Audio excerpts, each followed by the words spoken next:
Salamastarba. Hello, everybody. Welcome to our regular session with Pamela. Pamela is going to talk about presenting vocabulary, teaching vocabulary. Yes. Pamela, welcome. Thank you. Okay. So I we will can start, yes. share my screen.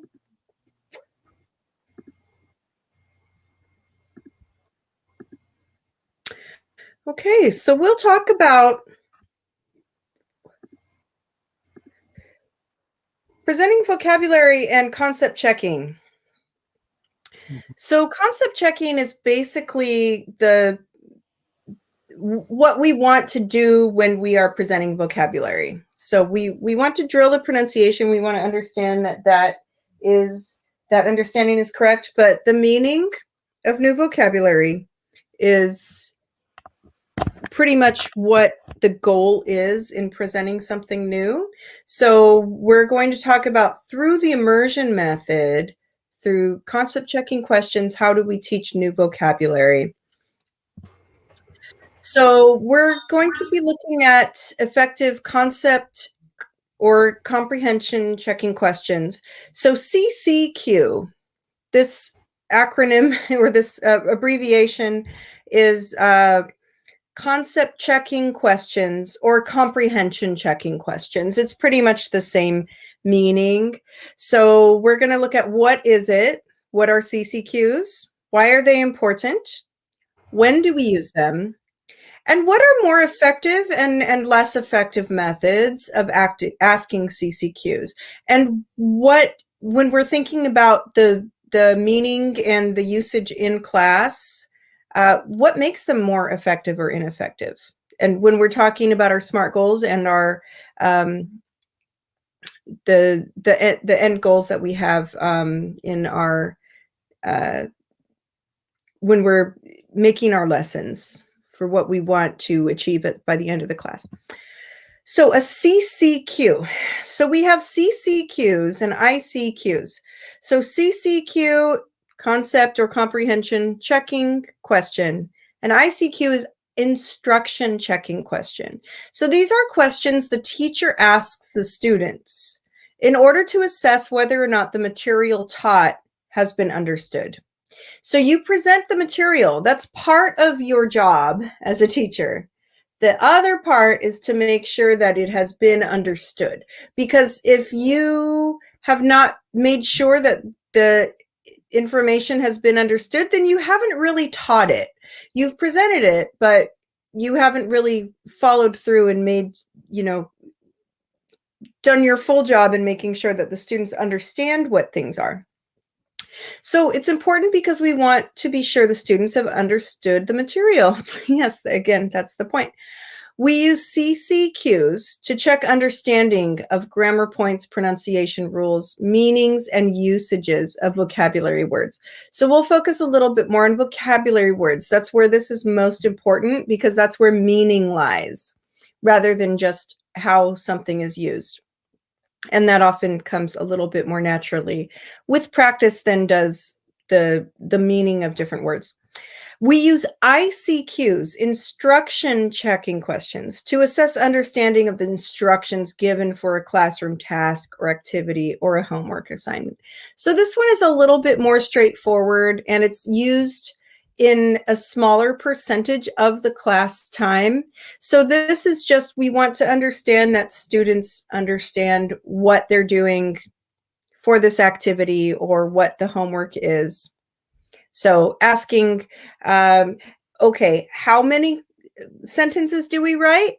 And then they answer 5 or whatever. How long are we going to do this for? 5 minutes, that kind of thing. So it's a little less detailed.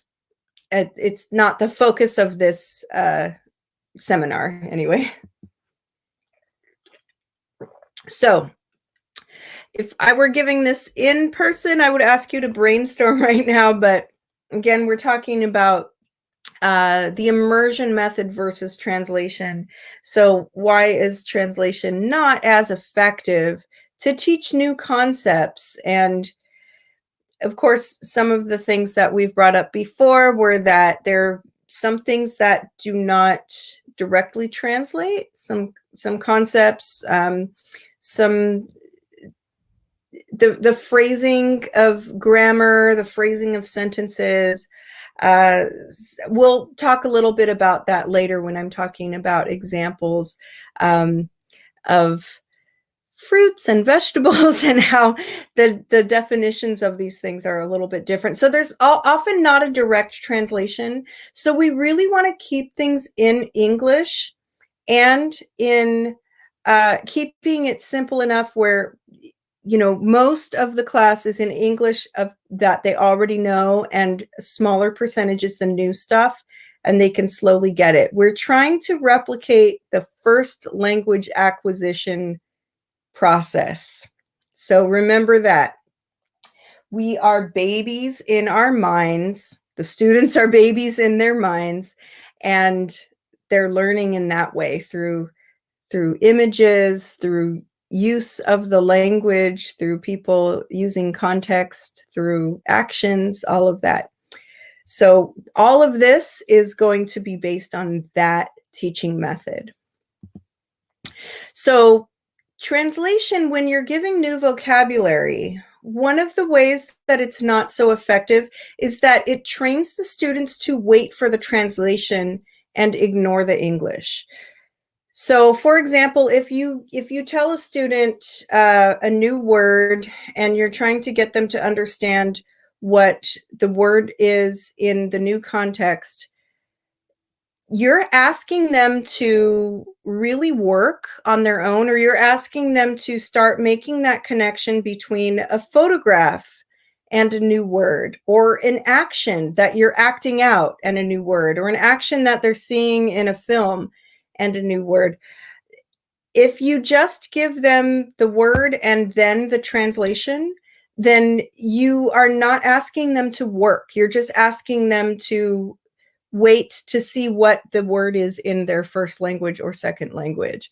So you're not fostering that connection of the new concept or the new vocabulary word within how it's going to be used and really understanding what it is. And you're not asking them to memorize that word so well. You're just asking them to okay, the teacher's going to say it in my language in a second, so that's all I need to listen for. Also, we're limiting their exposure to the English language. We want in their classes to have 100% instruction in English. That's what we're shooting for. Because if they only have that many hours a week, you don't want to waste that time in their first or second language, whether you're instructing in Kyrgyz or Russian, because you're losing that opportunity to expose them to more English. So if that's the target language, you want to do that as much as possible so that they're not just getting 10 minutes of English if they're in a class for 40, 45, 50 minutes. Again, some of this direct translation can be a little confusing. We'll look at that a little bit later. Sometimes things need to be explained within the language that these concepts make sense.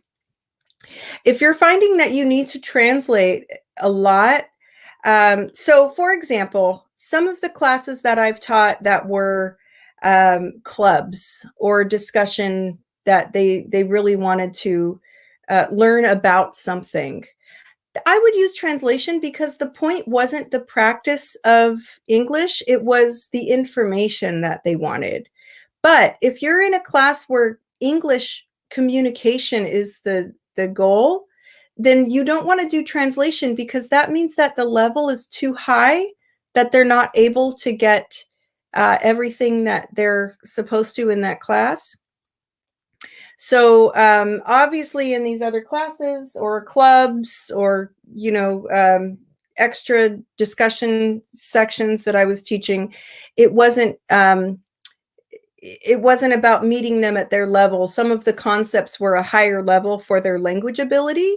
And so a little bit of of translation was fine so that they understand what those things are. But if you're teaching language as communication, everything should be at a level that the students really can work with a certain amount of new information per session per week that you don't need to use translation. If you're finding that you really need translation over and over again, that probably means that the level of the material that you're introducing for them is not appropriate to the level that they are. So everything should be manageable. This is part of our SMART goals also, the achievable part, right? That they shouldn't need to have something where the concept or the idea is translated. They should be able to just get that through pictures, images, words they already know, gestures, all of that. Context. It should be accessible to them. So let's look at some of the bad. So some ineffective concept checking questions would be, after you present something, do you understand? Is it clear? Any questions, or do you have any questions? Does that make sense? Do you get it? So what's wrong with these? What's wrong with these is, first off, they are yes or no. That's a difficult one for this type of question. Also, they can lie.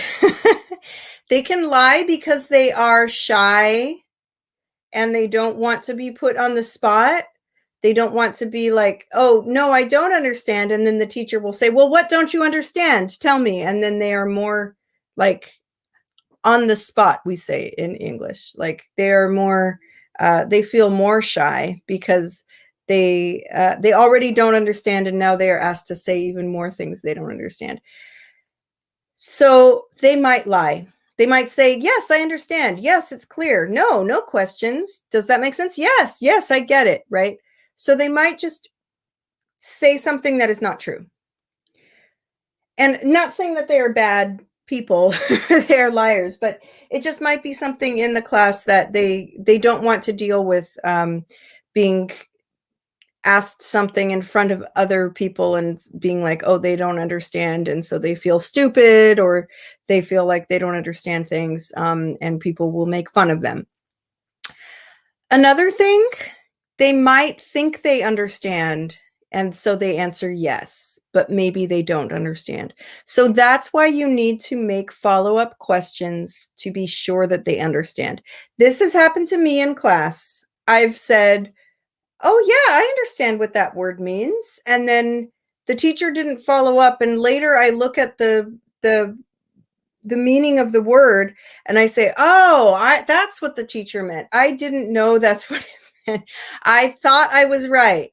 So the fact that students can think that they're correct, answer yes to these questions, or answer no to any questions, means that you really need to do some specific questions that will pull out some specific answers to show that they really have understood the material. So let's get some examples. Yeah, so here's the examples of why students might be afraid or embarrassed. They might be bored with the topic, want teacher to move on. Students might think they do understand, but they have misunderstood, as I mentioned. And here's an extra one. Yeah, even if students say no, I don't understand, the teacher does not know exactly what they don't understand. So the students' answers to CCQs provide specific feedback as to what needs to be clarified. So the students might, so the teacher might say, do you understand? Even if the student says no, the teacher doesn't know what the confusion is. They say, oh, and then you take extra time in class because now you're trying to figure out what they don't understand. Why did they answer no?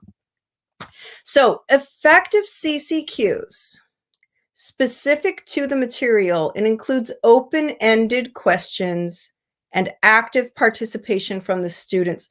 So you're going to be using specific instances, specific situations that talk about how to use that word in a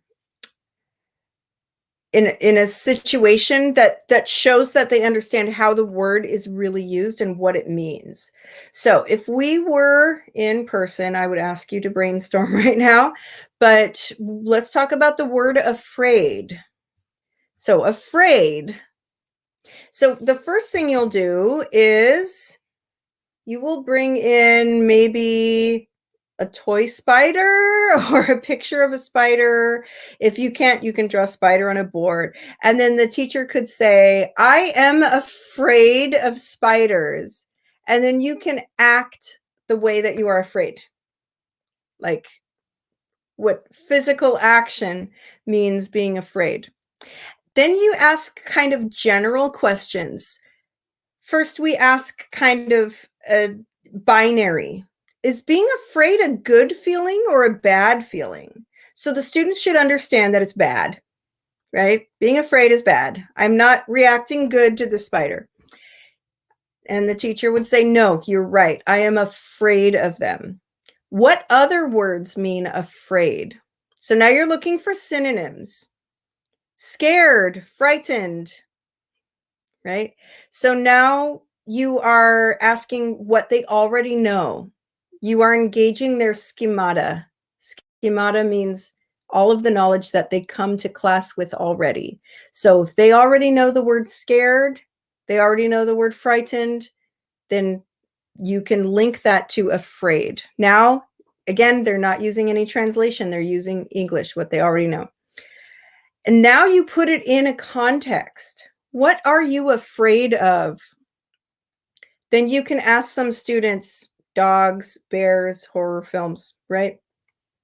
So this would be something that would show in context a little bit more specific things that make them scared or afraid or frightened. And then you ask something that is a little bit higher level, asks a little bit more of them, and is more specific. So, and it's also engaging their critical thinking skills. So comparison, contrast, thinking about their past, also something that is something very specific to their experience that they cannot come in with any memorized text or anything like that. So are you afraid of different things now than you were when you were younger? What are they? So maybe when I was younger, I was afraid of the dark. Now I'm not afraid of the dark. When I was younger, I was afraid of, wolves or dogs or something. Now I am not afraid. So then they can start using like more complex grammatical structures as well. And we're a little bit further into the class now, so they're a little bit warmed up with speaking English. So we started a little simplistic. They've had a little bit of listening, a little bit of introduction. So we're going from binary, simple, putting in context, asking about personal experiences, and then critical thinking with those experiences. And we don't have to use any translation. So they go from general to specific and include more student talk time. You can also do this where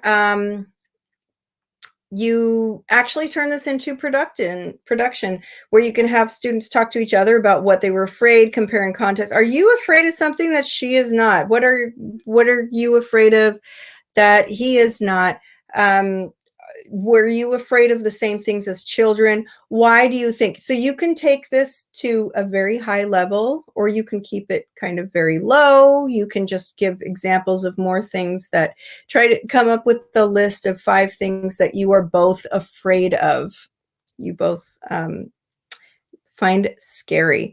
So ask for synonyms, ask for examples, ask for specific examples in full sentence.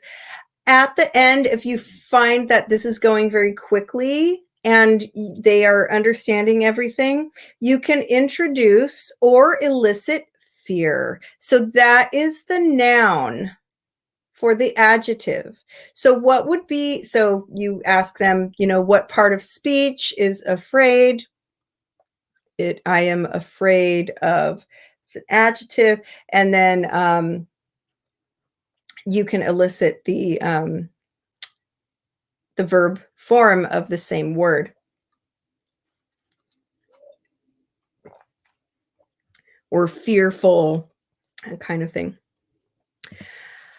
So let's look at a verb. Celebrate, same kind of thing. So I can come in with some realia, which is, you know, props, pictures, whatever. Bring in photos, a song on my laptop or phone, or a short video, whatever. And I could say, I celebrate my birthday every year. What does celebrate mean? So they can brainstorm, and then they can example. Oh, well, this is for you guys. Yeah. So the students will think about what that means. So then you ask them, is it a positive word? Okay. So for example, you don't celebrate something negative. It's only something good. Is it something that happens every day? No, it just happens sometimes. So it just doesn't mean a fun time in general. It means it's for a specific holiday or something good that happened, maybe a birth of a family member has a baby, or somebody graduated. So it doesn't just mean sing or dance. So you can mime that, or show it on a video, but be sure they know the difference between celebrating and like a performance. And that it applies to specific things. So birthdays, holidays, graduations, weddings. It's not just when you see family. So for example, dinner time is not a celebration. Chai each is not a celebration. Something good happens that is not something happens every day or maybe even every year, and you want to celebrate. It's something that is special, very special thing. So, and you can also teach the noun celebration. So those CCQs could be, what do you like to celebrate? The students can start answering. That's when you understand whether they understand or not. What is your favorite celebration? How does your family celebrate holidays or birthdays? So now we're getting into specifics. So now you'll really understand whether they understand the meaning of celebrate or not, because they're talking about the way that things are, as far as like holidays or special times. Do people celebrate holidays differently in Kyrgyzstan than in whatever other country? And make sure that if you are going to ask this question, that they have enough information to know that. So if you ask something like, do people celebrate holidays different in Kyrgyzstan than in Peru? Maybe they're not as familiar. So now you don't have a discussion topic. But if it's something that maybe they are familiar with, then, or you can say like, is celebration different with people your age than your grandmother's age? Something that they have some familiarity with, and they can explain that. The more they can provide specifics as far as the differences between what these words mean and you know, something else, then you'll know that they really understand what the words mean. Okay, so let's talk about nouns. So fruit. So this is one thing that is important to remember in English, that fruit and vegetable do not have the same categorization as in Kyrgyz. I know that what they translate to fruit means something that comes from trees, and vegetable means something that comes from ground, if I'm correct. We can talk about this afterwards if you need. You can correct me, but in English, there are fruits that come from the ground. There are ones like strawberries and watermelons and things. So the difference in English is more like the things that are sweet, we call fruits. And then the things that are not sweet and are, you put more in like something that you wouldn't have for dessert. Things you put in pie and compote and stuff would be fruits. So we want to give the difference between, we want to teach what the meaning of the word fruit is to a student. So you would bring in a prop and maybe you would bring in a banana. And so you would hold up a banana and say, a banana is a fruit. So what would some of the problems be in understanding that you would need to concept check about? So we want to keep in mind that they should know that fruit does not just mean banana. So if you hold this one particular fruit, you would have to concept check with other fruits. So you would say, is orange a fruit? Yes. Is strawberry a fruit? Yes. Is lemon a fruit? Yes. Is pomegranate a fruit? So it doesn't just mean this one thing. It's not the word for banana. Banana is one of many things. Then you would want to make sure that they understand it does not refer to all food or not all things that you can eat. So, for example, is hamburger a fruit? No. Is samsa a fruit? No. So it's not just things you can eat. It is this one particular kind of things that grows from Mother Earth. And it does not include vegetables. So this is the tricky one that we have to understand the English difference between other languages. Is an eggplant a fruit? No, eggplant is a vegetable. Is a pumpkin a fruit? No, pumpkin is a vegetable. Is an onion a fruit? No, an onion is a vegetable. It's a different one.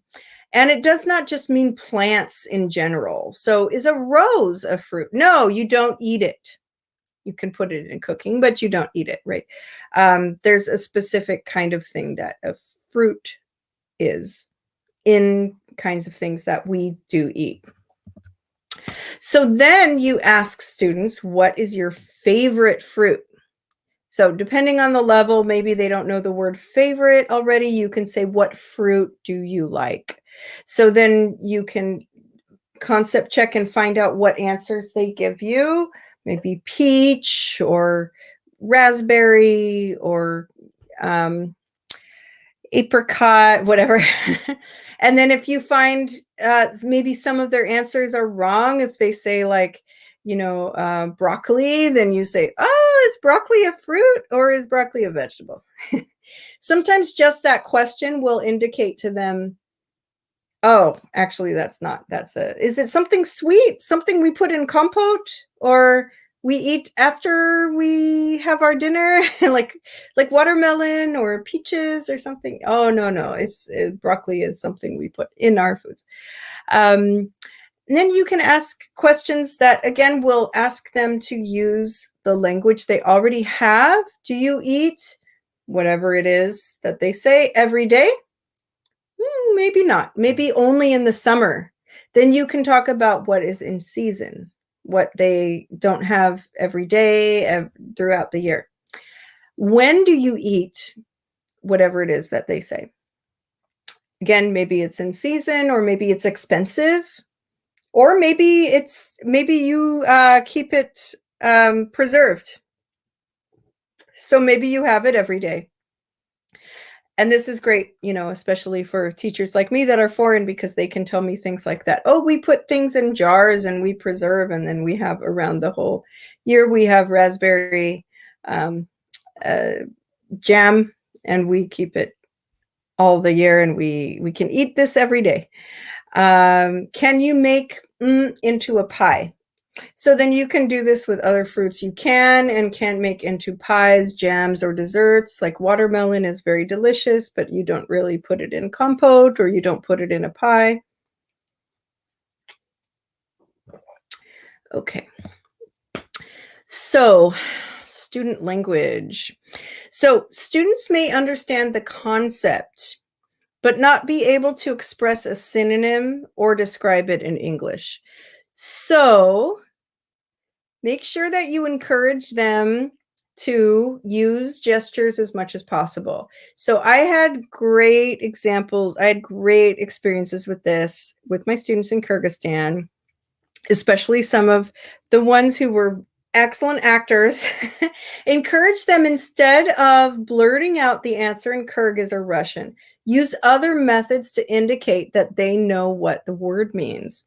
So they can point at things in the room. So there are flags in the room. So I remember one time there was a flag in the room, and one of the students just said the word flag in Russian. And I thought, well, you can point to it. If you understand it, if we're going to say, don't use any other language here, you point to it. Now, everybody, instead of understanding the translation of the word of what you've already said, they understand, oh, that thing there is connected to the word in English. It's really great. Bag, you can talk to, you can point to somebody, what does bag mean? And you can point at something in the room. Colors, can you find something red? Can you find something green? Can you find something white? All of those things. You don't need to use translation because it's right there. So miming, I had a teenage boy in one of my classes when I was teaching in Jalalabad city, and we talked about different personalities or different instances where people would act differently, and one of them was shy, and I said, what does shy mean? And he raised his hand, and then instead of saying it, he like hid his face in his jacket, like he was shy. And I say, exactly, that's perfect.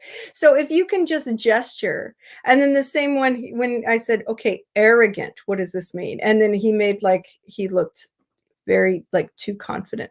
That was great. I mean, that's what we want. We want to link the images, the objects, the actions to the words. And then everybody understands. They feel so confident that they don't need the translation too. They feel like real English speakers. It's such a wonderful experience to have in those classes when that happens. Proper nouns. So this was another thing that was great. When I asked, what does a writer mean? Who is a famous writer? And instead of just saying the Russian or Kyrgyz word, one student said Chingiz Aytmatov. So it showed that he understood what it meant, and he gave the proper noun. I know it's Kyrgyz words, it's not English words, but it's not a translation because that's what his name is. So that was really good. That was exactly what I wanted.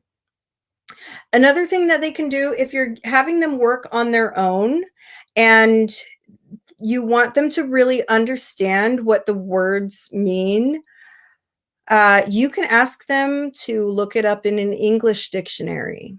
So this is how native speakers do. So this is when I was, even today, I'm not going to say when I was, even today, I read things, I read articles, I read books that I'll come across a word, even in a TV show once in a while or a movie, I'll come across a word that I'm not exactly sure what it means. So I will look it up in the dictionary, and I don't have a translation, right? It's a word in English that the definition is given in English. So it's simpler English as the definition for the word. So I will understand it. And the dictionaries will often give an example sentence for context. So instead of having them use so for lower levels, it's beneficial to have maybe a translation dictionary, like a Russian to English, English to Russian, or Kyrgyz to English, English to Kyrgyz, something like that. But for the higher levels, just give them a dictionary, just a regular English dictionary, and they'll look up the meaning of the word, and the description will be in English, and there will be a sentence for context. And that's great. That's how I do it. And make sure that they engage with the content. So react to the content of what students are saying rather than just remarking on the correct or incorrect use of the grammar and vocabulary. So if you are concept checking the fear of spiders and somebody says, no, I'm not afraid of spiders, I like spiders. As a teacher, you say, you like spiders? Wow. So make sure that you are reinforcing the meaning of the words that you're presenting. Or you're afraid of cats? Is anyone else afraid of cats? Like, this is something you are surprised by and you are showing to other students. You are also now engaging other students to add, maybe there are more students that like spiders, or maybe there are more students that are afraid of cats or hate pineapple, whatever the thing is that we're talking about. So if you show you're actively listening to their opinions and statements, this will keep them motivated to express themselves. So I say by appearing interested in what they have to say. Maybe you're not always interested in exactly what their opinions are, but if you are appearing that way to them, that's part of your job as the teacher, you're going to have a lot more success in keeping the motivation, keeping the flow of the class going, because it's going to be that much more clear to them what these words mean, how they are used in context. And then you can start using them in natural speech. So for example, I'm not afraid of spiders. I like spiders. You like spiders? Wow. Tell me about this. Do you like all of them? Do you have pet spiders? Like, this is, and then they say, oh no, I just, when I see them, I like them. I don't want to touch them. I don't want to pet. This is natural speech. It's a conversation about likes and dislikes. You were afraid of cats? I had a student who said she was afraid of frogs, and then we just had a conversation about why she was afraid of frogs and what happened with this frog and all this, and it turned into just natural speech. And so we were concept checking on everything that was happening. I understood that she understood what afraid meant, what frogs meant, what everything in this, exchange was going on. So, turn it into, as much as you can, a dialogue with the students about what they're expressing. And, you will be interested, because it's always fun for me to learn more about the students and what they're expressing. So yeah, make sure that you remain interested in it and you engage with them. We have multi-level classes most of the time. So move on when 80 to 90% of the students have demonstrated they comprehend the material. Don't slow the entire class down for one student. If they don't get it that day, that's okay. They'll catch up. Maybe they even need to look over their notes that evening. Use the stronger students who grasp things more quickly to model the material and give more examples. So this can be especially helpful in demonstrating ICQs. So the stronger students who will understand everything you say. Sometimes it's harder to get these students motivated. Sometimes it's easier because they already like what they're doing. But make sure that you show that you are appreciating them, that they understand what's going on, that they're very high level, that they're hard workers, that they're interested in the topic, and use them as models. So if most people aren't understanding something, have that conversation with them in front of the students. As I said, especially helpful in demonstrating ICQs. So if you can actually go through some of the activities one round with those stronger students, and then the rest of the class will see it. So for example, if it's like a dialogue and you said, I'm going to the train station and I want to buy 2 tickets to Bishkek. I don't know if you have a train to Bishkek, but whatever. And hello, How can I help you? I would like to train tickets to Bishkek. How much money is that? You know, this kind of thing. So if you already know that somebody in the class knows something well, use them to help model in English rather than just directly going to translation. And things to remember, only pre-teach or concept check a maximum of 5 new words in one day. We can't really ask the students to learn and retain more than 7 in a day. For reading lessons, no need to pre-teach every new word. If 90% of words are familiar, including the pre-taught vocabulary, the passage will be understood. So 90% is familiar, is known, 10% can be new, and they will understand that by context. So if you're giving a reading lesson, don't think you need to teach every single new word. And always, it can be done exclusively in English. If the students don't have the ability to grasp the concept without translation, then the material is probably too advanced for them. So adjust your lesson to fit the needs of your students. And you can do this. I know we're given curriculum that, you know, we have to finish this chapter by this time and we have to show these certain rubrics, but you can adjust it so that you are covering the concepts with things that are going to be manageable for the students to learn within that time. And if you are teaching to a test, it's all that much easier. You make sure that you pace out your lessons over the semester or over the quarter, over the year, however you are breaking it up, so that it's really it's really manageable, that what you are presenting is going to be, they're going to be successful with the teaching of that and with the grasp of that knowledge. Adjust your lesson to fit the needs of your students. Teach the learner, not the lesson. So this means speed up, slow down, simplify what the students need, not, well, I have to get through step 1, 2, 3, 4 today, otherwise I have not succeeded. No, you've succeeded when you've met the students where they are and you've given them a really good, solid English lesson within the time that you are given, within the 40, 45, 50, 1 hour, whatever minutes you are given. So don't be afraid to alter your lesson in order to fit where the students need to be. And that's it for my presentation. Now we will open it up to questions.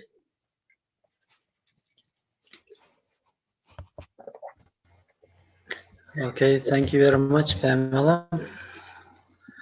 We have some questions from our participants. Oh, yes, I have many. Okay, hello, everybody. It's nice to see all the greetings. Hi. Welcome to this. Okay. From Kenjabu. Yes, Kenjabu always has questions. I love it. So, okay, it's difficult to choose for teachers the correct CCQs. So, what should they pay attention to? What should teachers pay attention in making CCQs? Great structured question too. That's really good grammar that I don't see often, even in native speakers. Good job. So what is the most relevant thing that the students need to know about the meaning of the word? What do you think that they will misunderstand? So start really general, and then if you see they are misunderstanding something about it, then go more specific. So you might not have exactly the CCQs planned out in your lesson beforehand. You will have to see what they already know. So, for example, you know that we always want to ask the students what they know. We want to elicit before we give anything. So we don't want to just say, this is a train, or this is a banana tree, or this is, you know, we want to find out what they already know to begin with. Then if there's confusion, ask more and more detailed questions to find out what extra things that they really are not understanding well enough. and that should be obvious that that's where they need the help and that's where they need clarification. So, and as I said, we go from general to specific. Is it good or bad? Okay. Is it, can you give me an example of one of these things? When do you feel this? As long as you get very specific, then you should understand what a good concept checking question is. How many CCQs can the teacher ask for one new vocabulary? As many as it takes. As many as it takes, yeah. Should they only include yes, no? No. They should mostly not include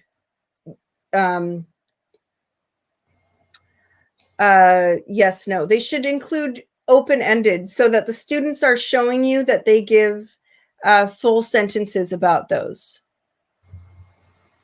Yeah. What's going on, Pamela? Is it okay if we learn write all that fruits and vegetables? That was like the reason that lots of fruits, So yeah, I mean, this is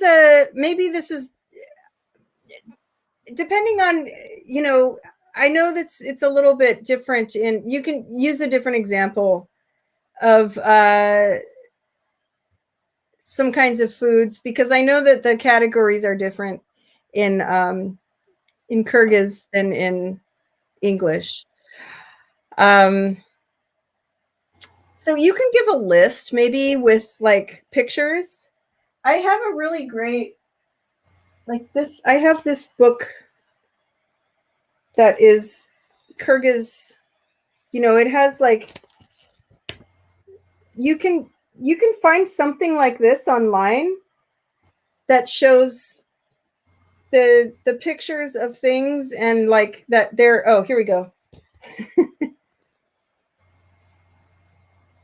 So this is my Kyrgyz one. And it shows, yeah, this shows mostly like vegetables. But see, it puts melons there, and that's not in English. We don't consider melons to be vegetables. So yeah, some kind of list like that with pictures would be kind of a fun thing to do. And maybe some dishes that are used with those things, and say, like fruit pies or fruit juice or fruit compote or something like that. Yeah, it takes a couple hours. Yeah, I know. That would be something that is maybe more specific, honestly, because of the language issue. But this is again another example why direct translation doesn't always work so well, because it isn't the exact, it doesn't directly translate that way, because we have different definitions of categories. That's something very interesting, maybe for you studying teaching English, to think about categories and the way that we talk about. I know there's also family words that are different, that are translated kind of similarly, or they're directly translated, but it's not the same thing, because we don't have as many family terms for aunts, uncles, and grandparents on mother's side, father's side, all that kind of thing. So it's a little bit more complicated. So again, I guess the short answer would be just make sure that it's not more than 7 words per class. Don't do everything in one classroom, basically, and give them the not in one class time, and give them the resources so that they can look it up on their own and understand the differences and why we call it this in English, and we have a different categorization in Kyrgyz. Lovely. Yeah, good day. Yes. Nasiba, thank you for that. That's wonderful. Okay, and now we're just talking about next topic. Yeah. Good. It's my turn to give questions. Like vocabulary are divided into some groups. For example, concrete words, abstract words, structural words. So Sometimes we face difficulties in explaining abstract words and the structural words. So we can't use like miming, like movement. Right. We can't like use them, explain them with easy examples. What do you suggest?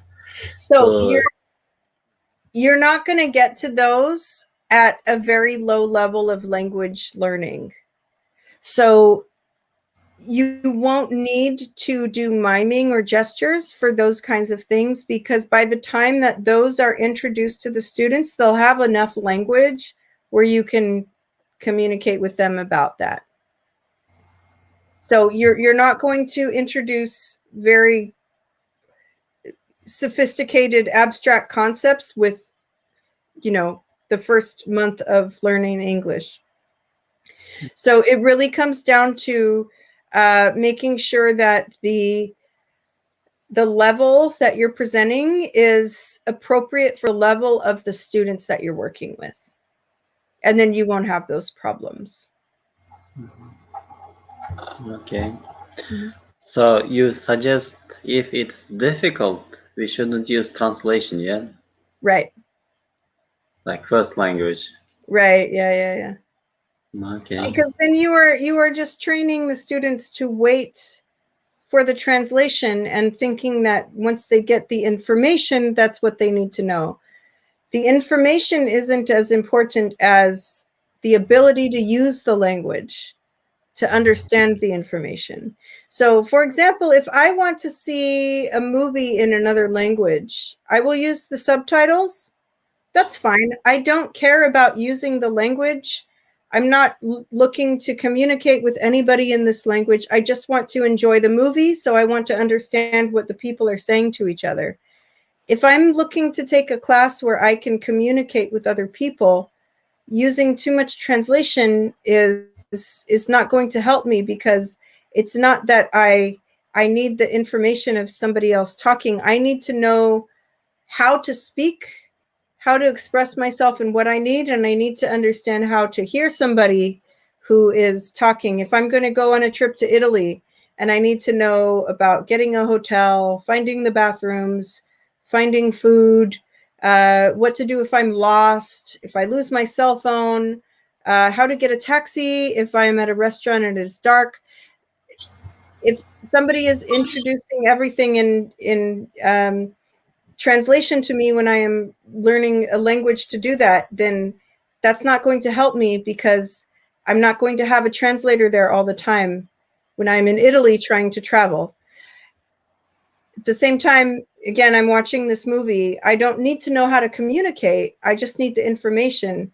I'm watching a movie in Finnish, in the Finnish language. I don't care about going to Finland. I don't care about traveling, about asking about any of these things. I just need to know the information. So translation is perfect. I just need to see the subtitles at the bottom of the film, and I understand the information that is being presented to me, and that's fine.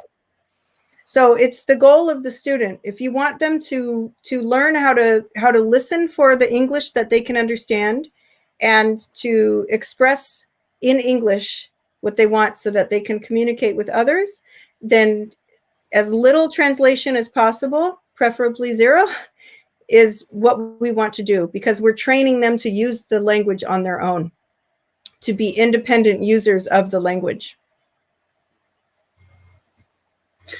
Okay, thank you very much, Pamela. It was very interesting, and I liked concept checking question techniques. Thank you very much. This strategy techniques will be very useful for our teachers. They can use in their classes. For sure. And make sure they give time for the students to think about these things and respond. I see the answer to the topic to discuss next week, soft skills. That's really excellent. I think that's an excellent topic to use. Soft skills for teachers. Yeah. Do we all know what soft skills mean? It's everything outside of what you know as a teacher, like what you know of the English language or pedagogy. It's all the extra things. So that might be a fun one.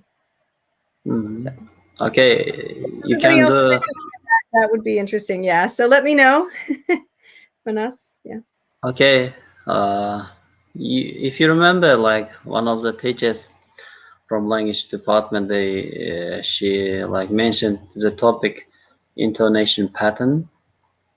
Yeah, I did see that. I think that's a little specific for the kind of stuff we're talking about, but I can look at that.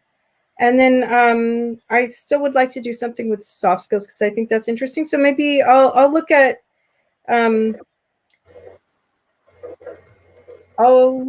that, and maybe we can do one next week and the other the week after. Okay, okay. Dear participants, thank you very much. Pamela, thank you very much. Have a good night. Yes. See you next week. Жақсы тұрыңыздар. Bye.